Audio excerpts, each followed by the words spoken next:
दिनेश ने इनायत की फोटो देखकर जैसे ही कहा कि वह कमरा होटल किंगडम का है, सब हैरान थे। ये इंसान सच में जीनियस है या फिर यह उसी होटल ठहरा था। चार्वी अपनी आंखों के कोने से देखते हुए मन ही मन कहा। रणविजय अभी मन में ही सोचता है, दिनेश के बिना तो मेरा सारा काम अधूरा है। कुछ ही देर में रणविजय और उसके सारे गार्ड्स होटल किंगडम में पहुंच गए थे। प्रिया उसी होटल में अखिलेश से आखिरी बार मिलने के लिए आई थी, क्योंकि अखिलेश और उसने अपनी रिश्ते को तोड़ दी थी। रणविजय कोई जल्दबाजी नहीं करना चाहता था। अगर उस इंसान को भनक भी लगता तो इनायत को नुकसान पहुंचा सकता था। रणविजय होटल के अंदर गया और सीसीटीवी फुटेज चेक किया।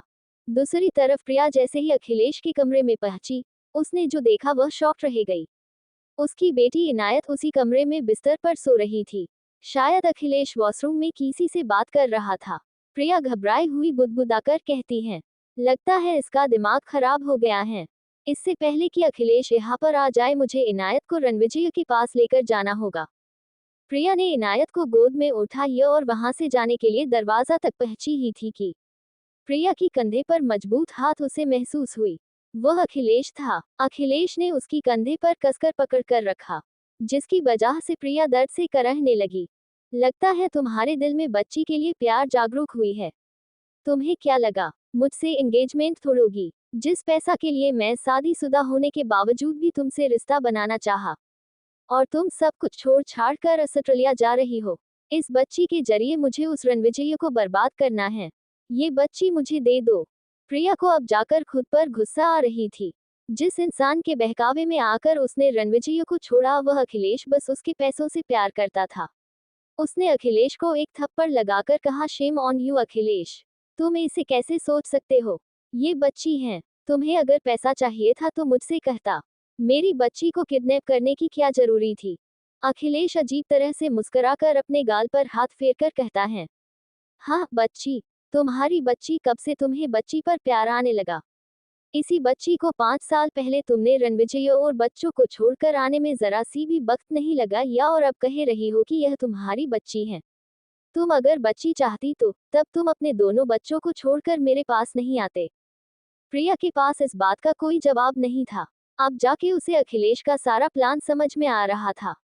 उसके आंखों के सामने सब कुछ 5 साल पहले की रणविजय से कहना कि वह उसके साथ नहीं रह सकती, वह सब उसकी दिल पर अब दर्द महसूस हो रही थी। उतने में ही अखिलेश का फोन बजा और उधर से एक आदमी ने कहा, सर आपको जितना जल्दी हो सके यहाँ से निकल जाना चाहिए। रणविजय होटल के छानबीन कर रहा है। जैसे उस आदमी ने कहा, अखिलेश प्रिया के हाथ से इनायत को छीनने लगा। इनायत की नींद भी टूट गई और वह बस रोए जा रही थी। तभी अचानक से ही कमरे की दरवाजा खोलने की आवाज से अखिलेश ने कहा, प्रिया मैंने कहा था तुमसे, ये तुम बहुत गलत कर रही हो। रणविजय तुम्हारे साथ साथ मुझे भी जेल भेज कर ही रहेगा।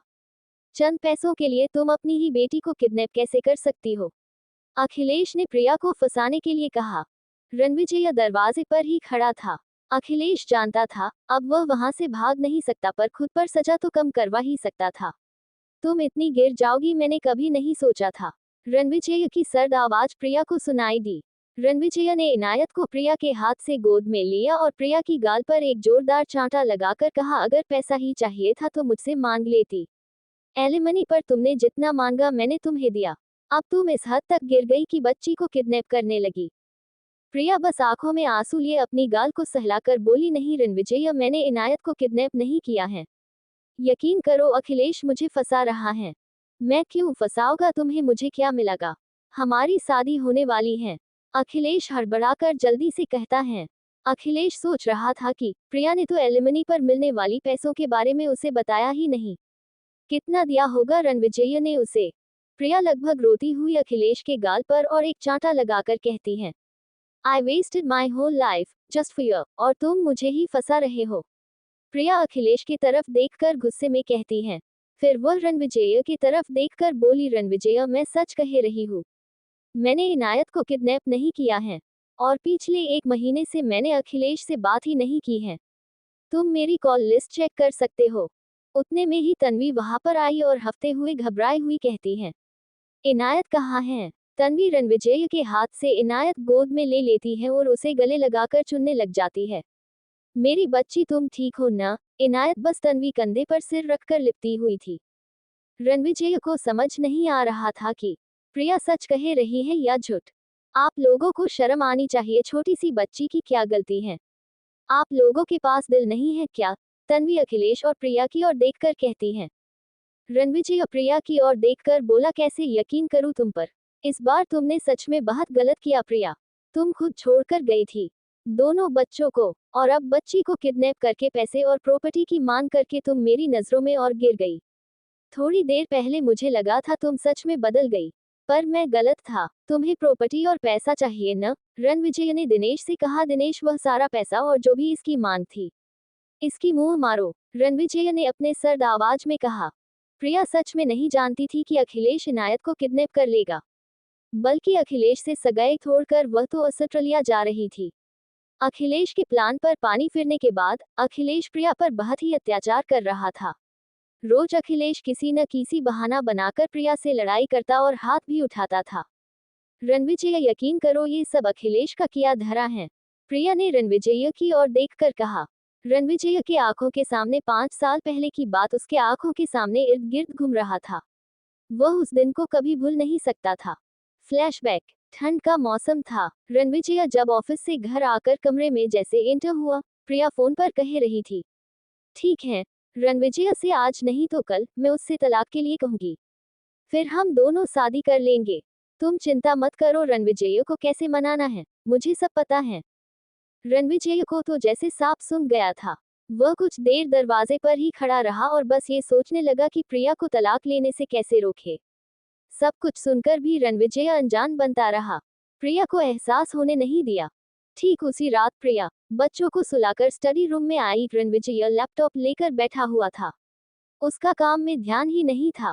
प्रिया सोफे के पीछे से रणविजय को गले लगाए बार बार रणविजय के गर्दन और शोल्डर पर चुम रही थी। प्रिया जानती थी रणविजय के बॉडी पर एक्सीडेंट के बाद, ये सब करने के बाद भी कोई हलचल नहीं होने वाला। उसे बस किसी तरह खामियां निकालकर रणविजय से तलाक के बारे में कहने का मौका ढूंढ रही थी। रणविजय गुस्से में भी था और सोच भी रहा था कि प्रिया से ऐसा क्या कहे कि वह तलाक लेकर न जाए।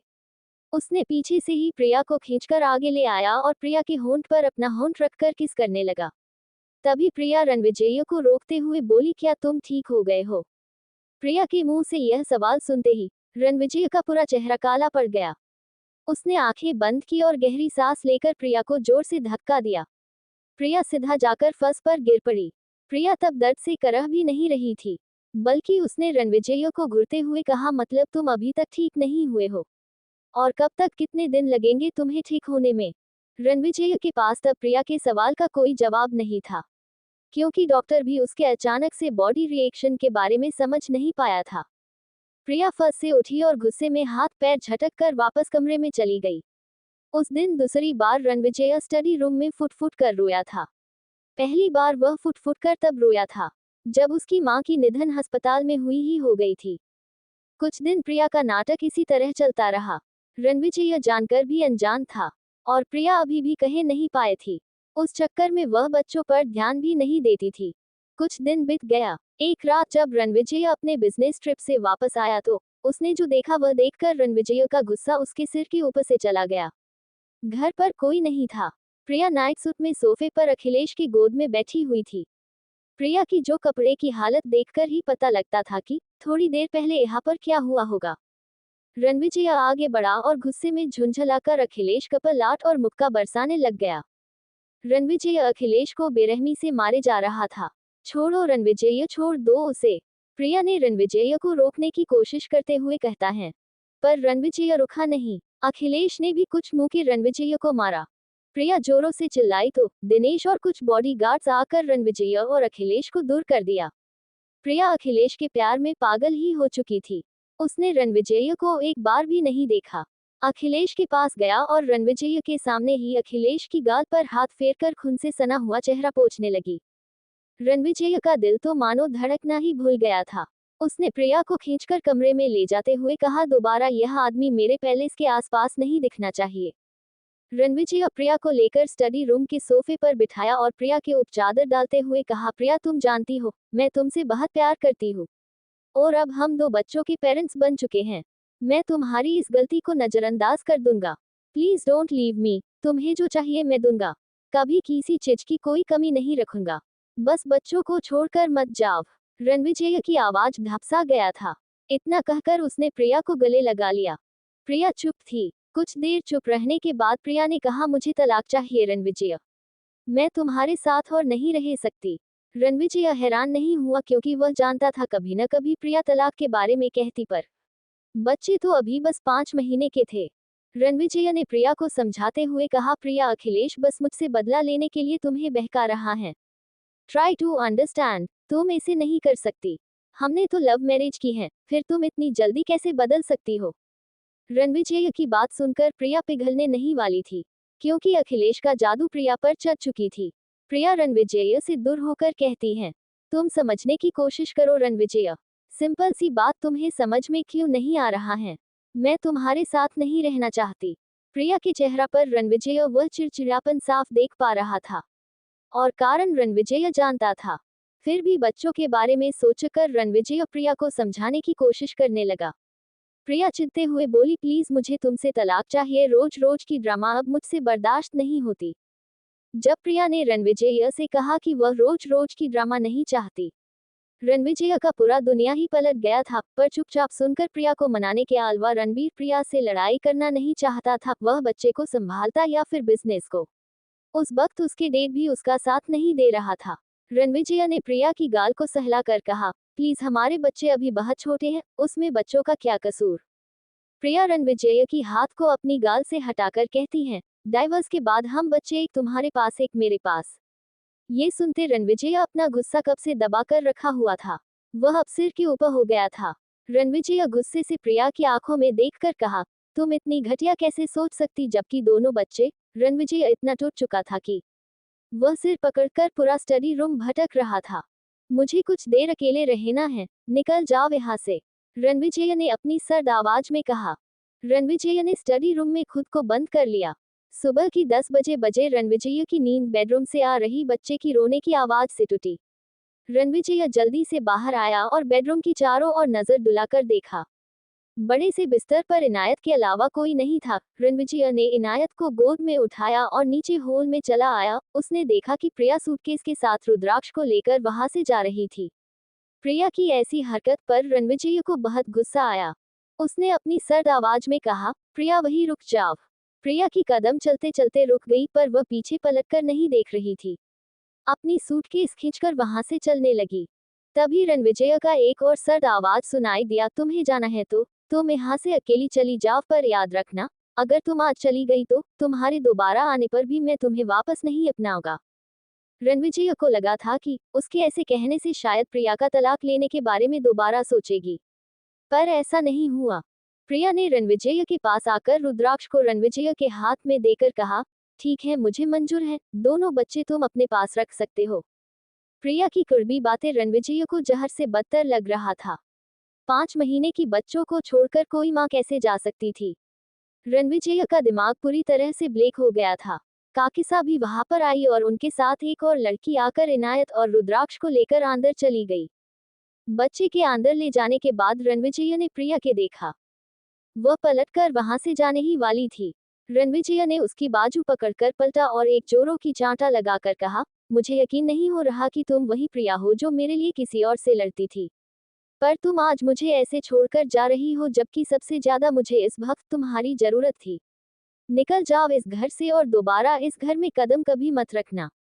रणविजय की आवाज इतनी भयानक हो गया था कि प्रिया का पूरा सर कपा रही थी। वह अपनी गालों को सहलाते हुए बिना कुछ कहे बस वहां से जाने लगी। पहले इसकी कुछ ही दूरी पर अखिलेश कार लेकर प्रिया की इंतजार कर रही थी।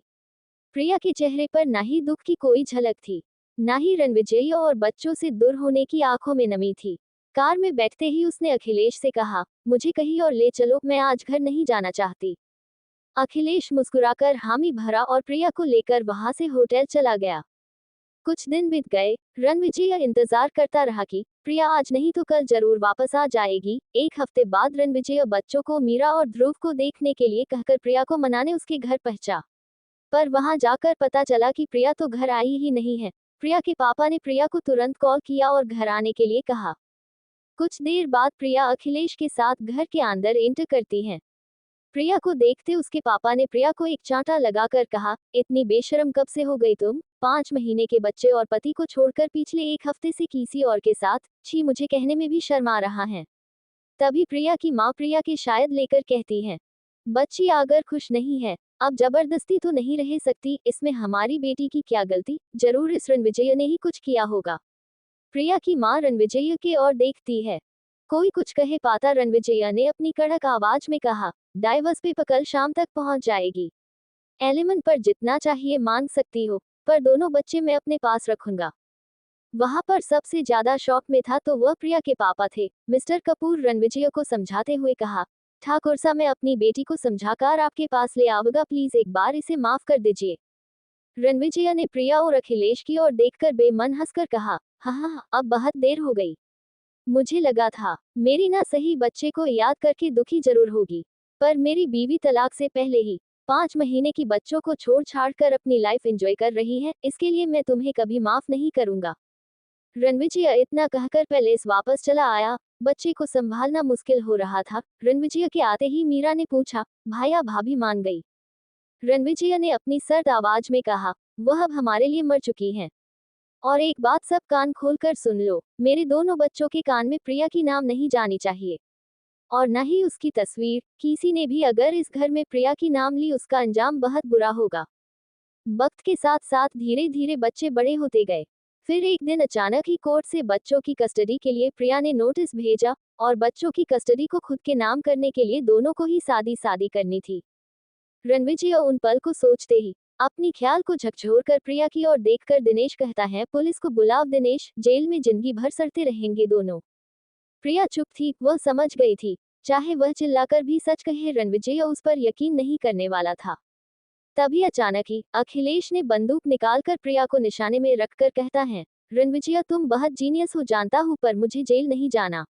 मुझे यहाँ से जाने दो, वरना मैं सच में प्रिया के ऊपर गोली चला दूंगा। बच्ची को किडनैप करने में प्रिया की कोई हाथ नहीं है, पर सोचो तुम्हारी पहली प्रेमिका, तुम इसे तकलीफ दे सकते हो, शायद मरते हुए नहीं देखना चाहोगे। प्रिया दांत पीसकर अखिलेश से कहता है, कमीने, बेवकूफ हो तुम, तुम्हें क्या लगता है तुम यहाँ से भाग सकते हो? कभी नहीं। मैं मानती हूँ उस टाइम तुमने पूरी तरह से मेरी ब्रेन वॉश किया, तुमने अपनी मीठी मीठी बातों में मुझे उलझाया, पर मैं बहुत पहले समझ गई थी तुम एक नंबर की ठरकी हो, इसलिए एलिमनी में मिलने वाली पैसों के बारे में मैंने तुम्हें कभी नहीं बताया। तो अखिलेश ने भी दांत पीसकर कहा, तो ये बात है, इसलिए तुम मुझसे सगाई छोड़कर ऑस्ट्रेलिया भाग रही थी। अगर मैं यहीं पर तुम्हें मार दूं तो तुम जाओगी कैसे? प्रिया न जाने क्यों मरने से भी आज डर नहीं लग रही थी, वह बुत बने इस तरह खड़ी थी, मानो मौत को गले लगाना चाहती हो। तभी रणविजय ने अखिलेश से कहा, तुम्हें क्या लगता है तुम सच में यहाँ से जा सकते हो? तुमसे बड़ा बेवकूफ मैंने आज तक नहीं देखा है। तभी बीच में ही तन्वी अखिलेश की ओर देखकर कहती है, वैसे इतने बड़े आदमी होकर शोभा नहीं देता है ये सब करते हुए। अब तक कितनी लड़की को फलाया तुमने, क्यों दम नहीं है क्या खुद कमाने के लिए? तन्वी की बातें सीधा जाकर अखिलेश की दिल पर लगी थी। अखिलेश प्रिया की बाजू को कसकर पकड़कर तन्वी की तरफ बंदूक करके कहता है, वैसे कमाल की हो तुम, वाकई में तुम रणविजय की पत्नी बनने की काबिलियत है तुम में, तुम्हारी हिम्मत, तुम्हारी एटीट्यूड बिल्कुल रणविजय की तरह है। पर इस वक्त मुझे यहाँ से जाना है। तन्वी तो खुशी से ब्लश ही करने लग गई थी। हालांकि माहौल ब्लश करने जैसी नहीं थी, पर अखिलेश की बातों ने उसकी दिल को खुश कर दिया था। रणविजय को अब धीरे धीरे यकीन करने लगा था कि शायद इस बार प्रिया की कोई गलती नहीं है। अखिलेश ने प्रिया को बंदूक के निशाने में रखा और एक हाथ से पैसों से भरा बैग उठाया और वहां से जाने लगा। पर तभी दिनेश ने अखिलेश की बंदूक को चालाकी से हाथ से ले लिया। अब दिनेश की बंदूक नोक पर अखिलेश था, पर अखिलेश हार कहाँ मानने वाला था। उसने दिनेश को धक्का दिया और वहां से भागने लगा। रणविजय का तो मन कर रहा था सीधा उसके पीठ पर गोली चला दे, पर तन्वी के सामने वह अपना हैवान रूप और नहीं दिखाना चाहता था। जैसे ही अखिलेश होटल से बाहर कदम रखने वाला था, पुलिस वहां पर आ पहुंचा और अखिलेश को पकड़ लिया। अखिलेश के आंखों में गुस्सा खून सवार हो गया था। मौका पाकर उसने इंस्पेक्टर की कमर से गन निकालकर रणविजय पर निशाना लगाया। रणविजय कहकर चिल्लाकर प्रिया आगे आकर प्रिया ने रणविजय को धक्का दे दिया और खुद सामने आ गई। होटल पर सन्नाटा छा गया था। ठीक कुछ दूरी पर तन्वी इनायत को लेकर चल रही थी। शौक से तन्वी की जान हथेली में आकर रुक गई थी। प्रिया की कीमत शायद आज थोड़ी बहुत अच्छी थी। गोली उसकी बाजू को छूकर चली गई। प्रिया तुम ठीक हो? रणविजय ने पूछा। वही तन्वी घबराई हुई आकर रणविजय को आगे पीछे घुमाकर पूछती है, आप ठीक हो? कहीं लगी तो नहीं आपको? इनायत भी उतने में ही रोने लगी। उसने इनायत को रणविजय के गोद में थमाया और तिलमिलाए हुए कहा, तुम पागल इंसान, तुम्हारी हिम्मत कैसे हुई रणविजय पर गोली चलाने की? इतना कहकर तन्वी ने सामने पड़ी फूल की बाज उठाकर अखिलेश के ऊपर फेंका। बाज सीधा जाकर अखिलेश की सिर पर लगा। रणविजय तन्वी को ऐसे देखकर चौंक गया था। उसने इनायत की आंखें ढक दिया था ताकि तन्वी का ये रूप इनायत बिल्कुल भी ना देखे। इस बार तो बाज उठाकर मारी है, दोबारा ऐसा किया तो मैं खुद तुम्हें मार डालूंगी, तन्वी ने अपना उंगली दिखाते हुए कही थी। दिशा प्रिया को संभाल रही थी। उसकी बाजू से खून बह रही थी। अखिलेश को पुलिस लेकर चले गए थे। दिशा प्रिया को लेकर अस्पताल चली गई। दिनेश भी रणविजय और तन्वी को लेकर पैलेस पहुंचा। रात हो चुकी थी। इनायत कार में ही सो गई थी। पर ठाकुर पैलेस पर सब परेशान थे। जैसे ही रणविजय और तन्वी इनायत को लेकर अंदर गए, सबको राहत मिला। रुद्राक्ष रणविजय और तन्वी के पास दौड़कर आकर कहा, मम्मा पापा आप लोग इतने देर कहाँ थे? और इनू को कहाँ ले गए थे? तन्वी दिल फिलहाल जोर जोर से चिल्लाकर रोने का मन कर रहा था, पर बच्चे और सबके सामने उसने खुद को रोने से कैसे रोक रखा था उसे खुद नहीं पता। वह अंदर ही अंदर डर से अभी भी कांप रही थी। तन्वी रुद्राक्ष को गोद में उठाकर सीने से लगा लेती है। रणविजय इनायत को बिस्तर पर सुला दिया। कुछ ही देर में दिशा प्रिया और अपने साथ लेडी डॉक्टर लेकर पैलेस के अंदर एंटर हुई। प्रिया को पैलेस में देखकर सब हैरान थे। प्रिया डॉक्टर को लेकर इनायत के कमरे में गई। रणविजय, तन्वी और रुद्राक्ष वहीं पर थे। रणविजय ने डॉक्टर को इसलिए बुलाया था ये देखने कहीं इनायत को चोट तो नहीं लगी है। डॉक्टर ने इनायत की चेकअप कर कर बताया कि सर में कोई चोट नहीं है। फिर वह चली गई। तन्वी रणविजय को देख रही थी, चुपचाप किसी ख्याल में डूबा हुआ था। उसके आंखों में तन्वी गुस्सा साफ देख पा रही थी। तन्वी रिया को रुद्राक्ष को लेकर बाहर जाने के लिए इशारा करती है। रिया भी तन्वी के इशारा मिलते ही रुद्राक्ष को लेकर कमरे से नीचे चली आई। रिया के जाने के बाद तन्वी रणविजय के पास आकर खड़ी होकर रणविजय के सिर पर हाथ फेरकर उसे गले लगा लेती है। रणविजय का चेहरा तन्वी की पीठ पर छुप जाता है। उसका गुस्सा अब शांत हो रहा था। उसने तन्वी को इतना कसकर गले लगाया कि तन्वी को ऐसा लग रहा था जैसे उसकी कमर टूट ही जाएगी। उतने में ही कमरे के दरवाजा खुला। ध्रुव दरवाजे से ही अंदर कमरे में झांक कर कहता है, भाया प्रिया यहाँ पर क्यों आई है? प्रिया पहले इस पर आई है। सुनते ही तन्वी की चेहरे की रंग ही उड़ गई।